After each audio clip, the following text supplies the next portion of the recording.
8h04, estamos de volta com o Sul Notícias nesta manhã de quinta-feira, hoje dia 23 de junho de 2022. Eu vou direto para a nossa entrevista, porque nós estamos ganhando tempo hoje. O meu primeiro entrevistado de hoje é um sideropolitano, ex-deputado de 5 mandatos. Sua cidade gerou outros brasileiros célebres, como o Valdo Cândido de Oliveira Filho, o ex-jogador brasileiro de futebol que fez parte das seleções brasileiras de 1986 e 1990, o Valdo, que hoje é treinador de futebol. Também teve Dionísio da Silva, escritor brasileiro, um dos maiores especialistas do idioma português em se falando de etimologia da palavra. E também Tomás Tadeu da Silva, educador, autor de mais de 30 livros sobre educação e teoria do currículo. Atualmente é tradutor literário. Ele é descendente de imigrantes italianos da família Comin. Aliás, os Comins chegaram ao Brasil em 1877, antes da independência. Aliás, durante o Império Brasileiro, vindos de Vêneto, na Itália, junto com mais 4 famílias: Bragagnolo, Tessari, Dalbó e Bonato. Famílias que fundaram uma pequena vila na Serra Gaúcha, que acabou originando a cidade de Carlos Barbosa, sede da grande empresa brasileira Tramontina. No decorrer do tempo, as famílias foram imigrando para Santa Catarina e Paraná. Eu converso, então, nesta manhã, com o ex-deputado Valmir Comin. Bom dia, deputado. Obrigado pela sua presença e pela oportunidade de falarmos aqui neste momento tão importante. Pode abrir na 6, meu querido. Nesse momento tão importante que o Brasil vive, esse momento crucial. O senhor imaginava voltar ao processo político assumindo uma candidatura para a Câmara Federal? Bom dia. Bom dia a você, a todos os telespectadores. É um prazer e uma satisfação imensa em poder estar aqui e participar do seu programa. A vida nos reserva surpresas, e eu sempre tenho dito que Deus sempre tem um propósito para cada um.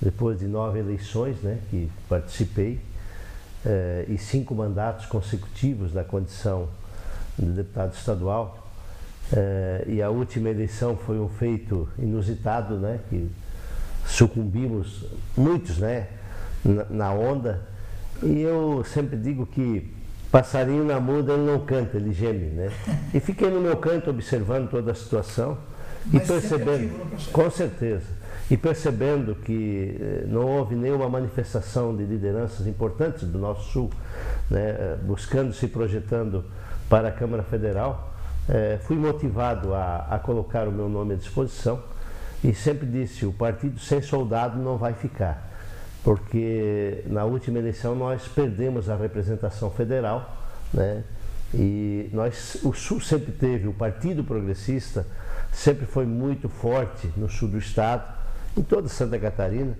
mas nós sempre tivemos um federal e 3 estaduais. Desde a era Ademar Guise, Roberval Piloto, o Jarvis Gadzinski, Leodegar Tchaikovsky, daqui da nossa região, Jorge Bueira, o próprio Altair Guide, o próprio Altair Guide, foram lideranças expoentes, ativos do nosso partido. E diante de toda essa situação foi que fomos motivados a colocar o nosso nome à disposição. Hoje estou presidente do Partido Progressista em Criciúma também, onde saímos de 1 para 3 vereadores.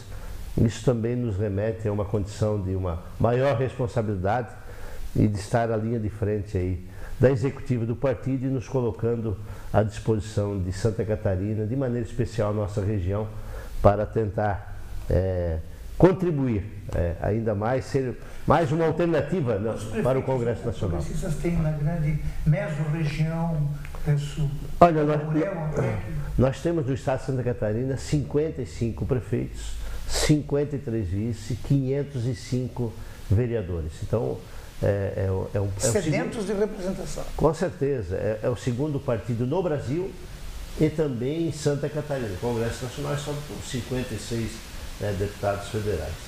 E nas 2 últimas eleições o Partido Progressista não figurou como protagonista no processo, o 11. E o nosso eleitorado progressista, eu venho do tempo da Arena, 38 anos de partido, sempre tive um compromisso, uma lealdade e um respeito muito grande pelo Partido Progressista desde o tempo do meu pai, e espero poder, né, contribuir. E agora, com a grande expectativa, né, nós temos um candidato a governador, Esperidião Amin. Nesse momento, pré-candidato. Pré-candidato, né? Evidentemente que a convenção é que vai definir, mas até pela sua história, pela sua trajetória, né, pelo seu passado, 40 anos de vida pública, em momento algum sequer vimos qualquer cogitação de desvio, de envolvimento em corrupção ou coisa parecida, e tem deixado um legado muito grande, né, de obras estruturantes, né, para o estado de Santa Catarina. Por isso eu me sinto muito à vontade de poder estar junto, ao lado, né, do Esperidião, do partido e os coligados, para que a gente possa fazer aí a melhor eleição e poder voltar a governar Santa Catarina. Deputado, eu vou pedir a permissão de lhe chamar o deputado, porque eu sei que é assim que os seus amigos de Siderópolis lhe tratam, né? Temos amigos em comum lá em Siderópolis. Aliás, um abraço para o Fábio Alessio, que é empresário, jovem empresário e presidente do partido lá em Siderópolis, meu amigo pessoal. E, deputado, o processo eleitoral dessa eleição é totalmente novo. O formato da eleição talvez seja inédito da história recente do país, né? Especialmente na formatação das coligações no tocante às eleições proporcionais, deputado estadual e deputado federal, com a impossibilidade de coligação. Qual a expectativa do partido e a sua nesse contexto? Bom, primeiramente é preciso ressaltar que partido que não tem o protagonismo do seu número na telinha, ele acaba perdendo musculatura, né? E identidade. E identidade, evidentemente. Por essa razão é que o partido, desde o ano próximo passado para cá, né, através das lives, as lideranças progressistas vêm pedindo reiteradamente para que tenhamos o 11 na tela. Com essa condição, cria-se uma expectativa de nós voltarmos a ter 6, 7, 8 deputados estaduais e de 2 a 3 deputados federais, e com isso buscar restabelecer a representatividade que o progressista sempre teve no sul do estado. Um federal e 3 estaduais. Nós tivemos a situação do Zé Milton, a minha em Criciúma e o Ponticelli na região de Tubarão. Né? O período também com o próprio Altair Guide. Por isso, nesta eleição, nós estamos aí com uma expectativa muito forte de poder voltar a ter uma representatividade mais significativa. Principalmente diante do novo Código Eleitoral, onde não é mais permitido, né, a coligação na proporcional. Na eleição próxima passada, por exemplo, o deputado Altair Guide, que se elegeu por um voto, na legenda progressista, o Darcy de Matos da mesma forma, né? E isso agora o partido vem acentuadamente trabalhando para ter 17 candidatos, pré-candidatos a deputado federal e 41 pré-candidatos a deputado estadual. E com isso nos remete realmente a uma condição de expectativa, junto com o Esperidião, para que possamos ir ao segundo turno e aí sim fazer um grande enfrentamento. Do ponto de vista da estratégia eleitoral, ter um candidato na majoritária defendendo a posição do governo é muito importante para os candidatos proporcionais. Eu que faço processo político, trabalho nos envolvimentos eleitorais há 22 anos, tenho a constatação óbvia disso que acontece. É que cria-se expectativa, né? Exatamente. O senhor, vou antecipar uma pergunta que eu ia colocar lá no final, mas vou colocar agora dentro desse contexto recente que aconteceu aí no noticiário, vamos colocar isso na pauta e daqui a pouquinho nós vamos entrevistar o senador Esperidião Amin, vamos falar sobre isso também. O senhor é um homem público de um só partido, você mesmo falou, 38 anos de história, com uma história de serviços prestados ao Estado. Como o senhor se posiciona no âmbito dessa disputa estadual? O senhor acabou de dizer que precisa ter o 11 na telinha. Das composições que estão se formando, do que se quer forçar. Hoje se tenta, por uma parcela do partido, e aí vem a notícia que o prefeito de Tubarão teria aceito a condição de coordenador da campanha de reeleição do atual governador Carlos Moisés. Como o senhor vê essa situação, esse contexto de estar possivelmente em uma coligação com... Eu acompanho política desde 1978, quando eu tinha 11 anos de idade. E eu nunca na história vi uma participação uníssona numa campanha entre MDB e Arena. Como é que a gente pode convencer o eleitor, combinar com os russos, de que isso é possível?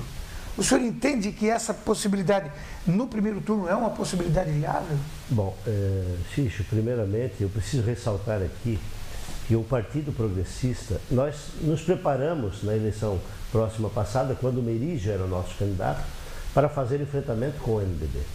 E veio aonde o Moisés acabou sendo, né, o governador do estado. E o partido, por decisão, por deliberação da executiva estadual, liberou a bancada progressista para que tivesse o livre-arbítrio para poder, né, apoiar dentro de uma ação republicana o governo do estado. E assim foi feito. A prova foi que o deputado Zé Milton, que vem fazendo um grande trabalho, né, acabou sendo o líder do governo no convite, o Altair Silva na Secretaria de Agricultura e o João Amin, diga-se de passagem, eu digo que ele manteve-se na neutralidade. Nós respeitamos esse posicionamento dele, essa conduta. Num determinado momento houve o impeachment. A partir do impeachment é preciso ressaltar aqui que quando foi colocado a digital lá para salvar o governador, teve também sim a parcela progressista. O deputado Zé Milton foi com o consentimento do partido. Até porque o Estado não poderia pagar mais pelo problema que tinha acontecido. Evidente. Por isso, o apoio dentro de uma ação republicana. E isso cria um trauma ruim para todo o estado de Santa Catarina. E naquele momento, a decisão foi de dar continuidade ao governo. E é preciso ressaltar de que, anterior à digital, os nossos deputados foram eleitos por um partido, que é o Partido Progressista. Essa é a nossa essência. E historicamente e respeitosamente falando, né, eu sempre digo que quando você vai para o bom combate, você precisa saber respeitar o adversário. Nós respeitamos o MDB, porém, a lógica mostra que água e óleo não se misturam, com exceções de alguns municípios e algumas regiões. Questões pontuais. Exatamente. E onde também houve problemas, em Tubarão houve esse problema. Foi se misturar o sangue em Tubarão e se perdeu para o candidato mais improvável. E te digo mais, assim, na real franqueza aqui, o partido apresentou-se 3 pré-candidatos, o Juarez Ponticelli, Jorge Bueira e Espiridião Amin. E num determinado momento, declinou Juarez e declinou Bueira, e acabou migrando para um outro partido. Nós respeitamos. E o Espiridião ficou, inclusive, com o mandato, ele tem mais 4 anos. E ele sempre disse, necessariamente eu não preciso ser o candidato, agora nós precisamos ter o 11 na tela. Esse é o clamor da nossa base. Tanto que a executiva fez o convite ao governador Moisés para que figurasse no 11. E também para o João Rodrigues, de Chapecó, que voltasse às origens. Mas isso não foi possível. Diante de toda a situação, não restou outra alternativa ao Espiridião de posicionar-se na condição de pré-candidato ao governo do estado. Por isso, e eu percebo assim nitidamente, né, que até as 3 semanas atrás, quando a gente percorreu a região, nos demais municípios, nesse trajeto aí desses roteiros, a nossa pré-candidatura, estava assim afinado o discurso de que o progressista ou votaria no Moisés ou parte no Jorginho. Perfeito?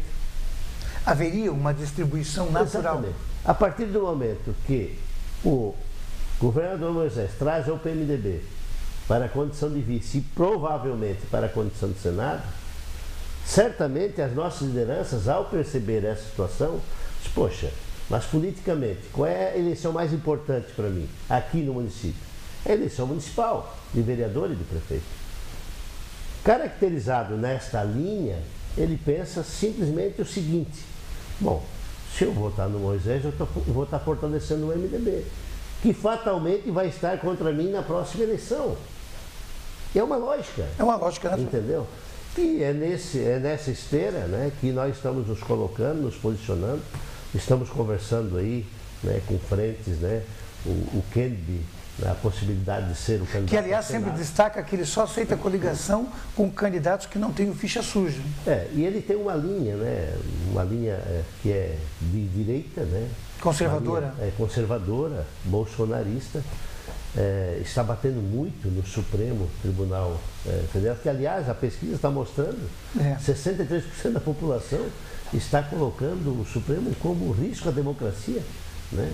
Eu até queria fazer uma pergunta. E uma conversa muito acentuada com o PSDB, né? Que também, diante desse cenário, que, na verdade, vai ficar flutuando, porque a coligação de Jean Loureiro isolou o PSDB.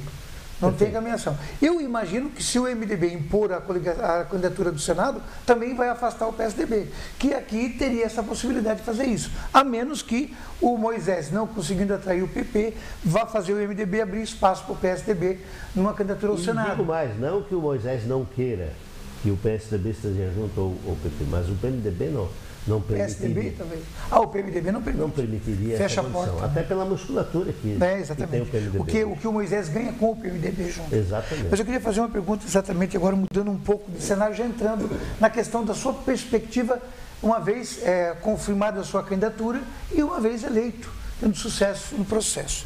Como deputado estadual, o senhor lidava com questões regionais, temas mais estaduais, né? Agora, inserido nesse cenário nacional, as questões de repercussão do país passam a ter uma expressão mais forte no seu radar de visualização. O senhor vai estar inserido num contexto muito forte, com discussão de temas que precisarão de uma posição definida. O senhor mesmo falou agora a questão do Kennedy, que desde já se coloca mais de uma posição mais ideológica política, né? Eu queria saber do senhor, como o senhor percebe o momento político que se vive, com todos os atores que atuam, a judicialização da política, a questão da ideologia no meio jurídico, no meio da justiça, esse cenário, discussões de temas de valores e costumes como aborto, liberação de drogas, ideologia de gênero nas escolas. Como é que o senhor percebe essa condição vindo de um Estado que tem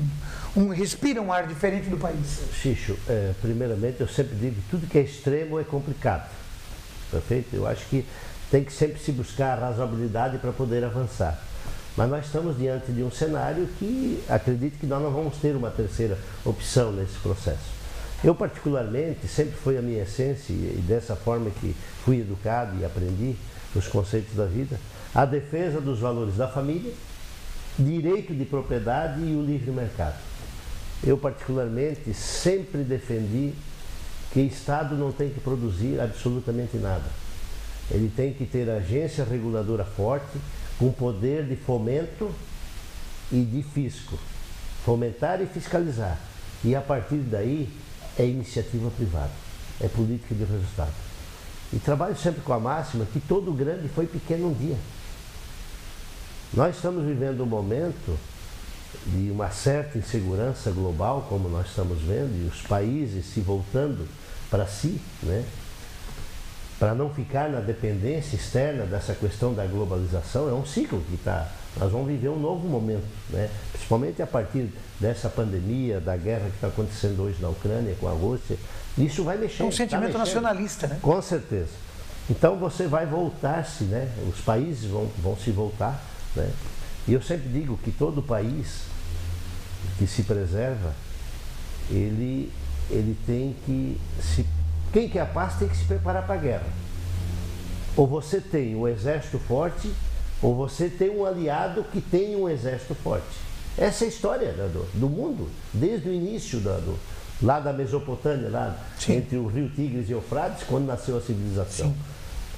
Agora, nós estamos vivendo um momento, olha, nós estamos em cima de um país, de uma placa tectônica gigantesca, sem tsunami, sem terremotos, sem intempéries, né? Três grandes aquíferos.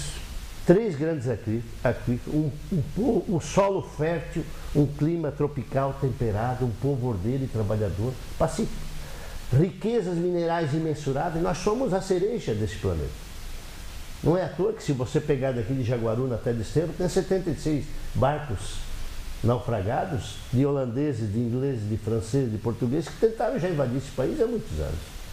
Né? E continua sendo, né? E principalmente nesse momento da falta de segurança alimentar no planeta, né? Que cada vez vai ser mais severo. Sim, cara. A água, né? E o agronegócio. Vai ser a próxima grande disputa no mundo é água e comida. E o Brasil está inserido nisso. E nós corremos um risco muito grande. O senhor não acredita nisso? De perdermos a soberania, porque já se tenta derrubar, principalmente na questão da Amazônia? Não. Esse é um risco, né, que nós corremos, né? E eu vejo hoje, por exemplo, assim, ó, olha, se você puxar o portal do Cine, você vai ver aí que tem algumas centenas de emprego à disponibilidade. Mas a falta de capacitação, de qualificação profissional, de requalificação, de reinserção no mercado desses profissionais é gritante. E isso é um problema crucial, alicerçado na essência, na base que é a educação, porque não existe outro caminho a não ser por este. Agora, nós estamos vivendo um momento, olha o que está acontecendo nos Estados Unidos. A maior inflação nos últimos 40 anos. Eu estava percebendo agora o relatório da OMC, da Organização Mundial do Comércio, saiu dia 8 de maio agora, colocando a gravidade de nós voltarmos a ter um processo recessivo pior que 2008 e 2009. Começando pela América do Norte, na Ásia e depois na América do Sul.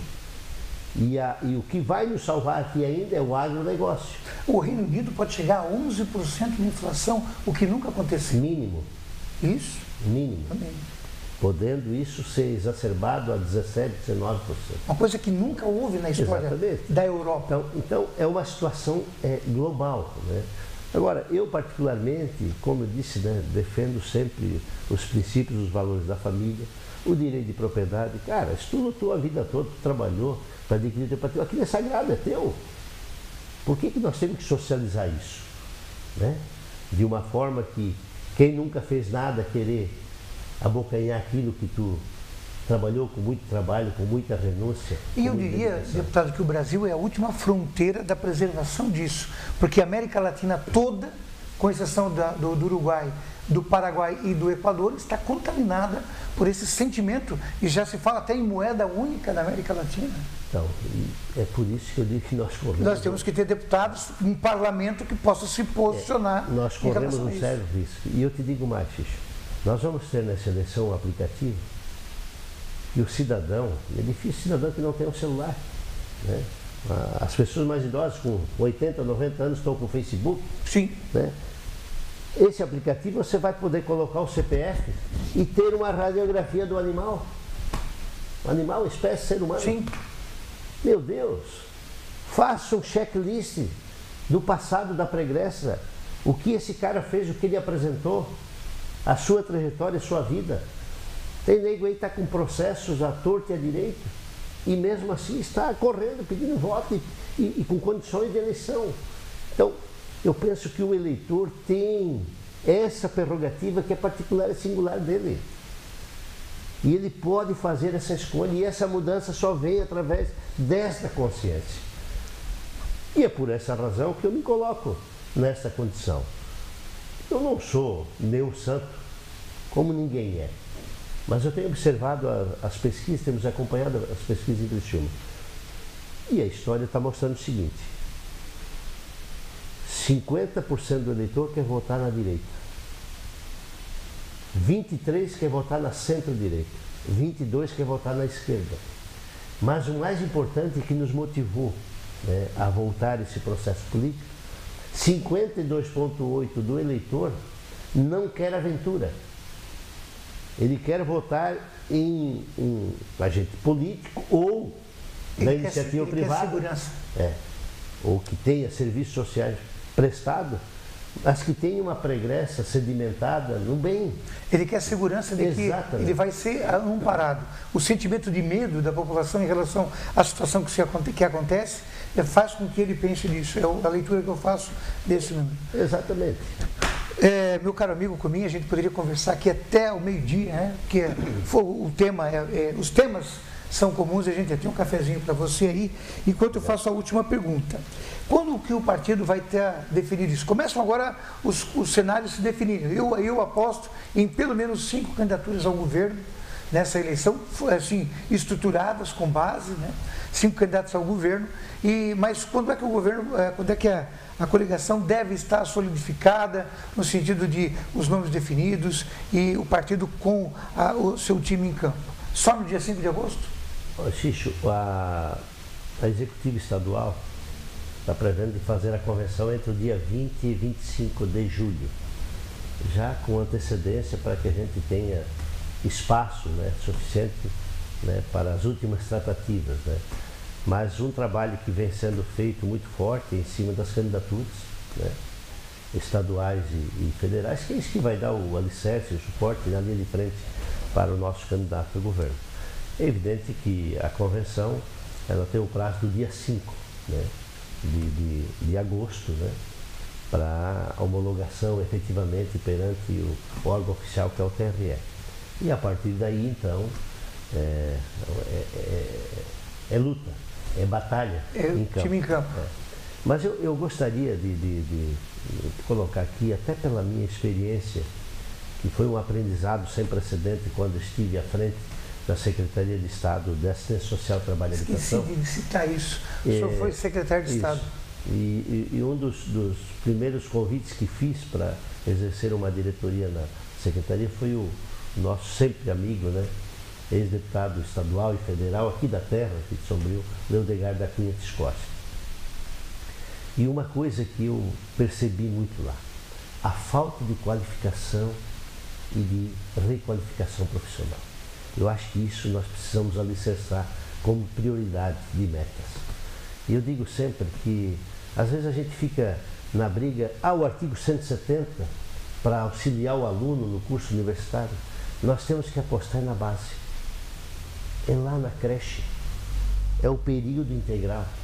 Para que a hora que esse cidadão ou esse cidadão chegue ao 2º grau, saia com uma qualificação vocacionada por aquilo que ele tem aptidão, respeitando as autonomias regionais. Eu acho que é preciso identificar isso, né, para criar esses cursos vocacionados para cada região, respeitando as suas autonomias. E o outro fator é a questão do idoso. Nós estamos no processo de inversão da pirâmide. Santa Catarina hoje tem 1.100.000 idosos. Em 2030, daqui 7 anos, nós vamos ter 3 milhões de idosos em Santa Catarina. A expectativa de vida mudou. Inclusive, a de Santa Catarina é a maior do país. E precisa ser feito um trabalho de reinserção desses que ainda estão ativos para estar na linha de frente do mercado. Mas mesmo aqueles que chegou um determinado momento, agora eu vou desfrutar da vida, eu vou para um lazer, eu vou para minha casa, eu vou para um, sei lá, qualquer um espaço. É preciso trabalhar com veemência para criar políticas públicas voltadas ao idoso. Pedi até ao professor Tomelini, Honorato Tomelini, que fizesse um estudo, o que representa um idoso na cadeia produtiva e na economia do Estado ou do país. Porque às vezes a gente pensa, o cara idoso está descartado. Negativo. Esse cidadão precisa ser tratado com honradez. Foi uma pessoa que lutou a vida toda, que renunciou a muitos, né, prazeres para construir a sua família, para se dedicar ao trabalho e desenvolver esse país que nós vivemos hoje. E eu lhe digo mais, Xixo. O que representa um idoso, desde a linha atendimento médico hospitalar, de medicamento, nutricional, de vestimenta, de logística, de entretenimento, de espaço físico adequado. Dentro da cadeia produtiva, um idoso gera milhares de oportunidades de trabalho e de emprego. Então ele tem que ser analisado como ser humano e como nicho de negócio. Como nicho de cadeia de economia. Cadeia econômica. Sustentabilidade do processo para que ele possa resgatar sua autoestima e ao mesmo tempo buscar a autossustentabilidade no processo. E é nessa linha que nós vamos procurar trabalhar, né, se Deus me permitir essa condição, né, e a sociedade assim consentir. Né, estou pré-candidato, mas a convenção homologando, vamos nos colocar à disposição e quero poder representar Santa Catarina e a nossa região no Congresso Nacional. Deputado, muito obrigado. Foi muito bom conversar com o senhor.